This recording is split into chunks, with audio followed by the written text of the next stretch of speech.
बहुत पुरानी बात है। एक जंगल में एक गुरुकुल था जिसमें बहुत सारे बच्चे पढ़ने आते थे।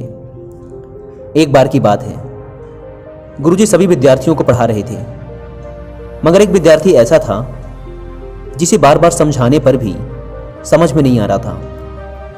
गुरुजी को बहुत तेज से गुस्सा आया और उन्होंने उस विद्यार्थी से कहा, जरा अपनी हथेली तो दिखाओ बेटा।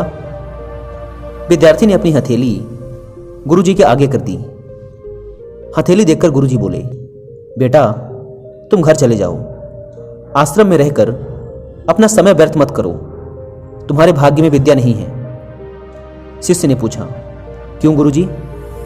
गुरुजी ने कहा, तुम्हारे हाथ में विद्या की रेखा नहीं है। गुरुजी ने एक दूसरे होशियार विद्यार्थी की हथेली उसे दिखाते हुए कहा, यह देखो, यह है विद्या की रेखा, यह तुम्हारे हाथ में नहीं है, इसलिए तुम समय नष्ट ना करो, घर चले जाओ और वहां अपना कोई और काम देखो।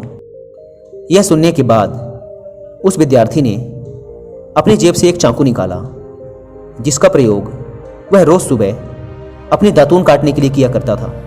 उस चाकू की पैनी नोक से उसने अपने हाथ में एक गहरी लकीर बना दी। हाथ लहूलुहान हो गया। तब वह गुरुजी से बोला, मैंने अपने हाथ में विद्या की रेखा बना ली है गुरुजी। यह देखकर गुरुजी द्रवित हो उठे और उन्होंने उस विद्यार्थी को गले से लगा लिया। गुरुजी बोले, तुम्हें विद्या सीखने से दुनिया की कोई ताकत नहीं रोक सकती बेटा।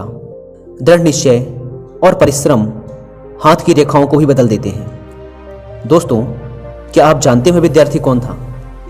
वह विद्यार्थी आगे चलकर महर्षि पणिनि के नाम से प्रसिद्ध हुआ, जिसने विश्व प्रसिद्ध व्याकरण अष्टाध्यायी की रचना की है।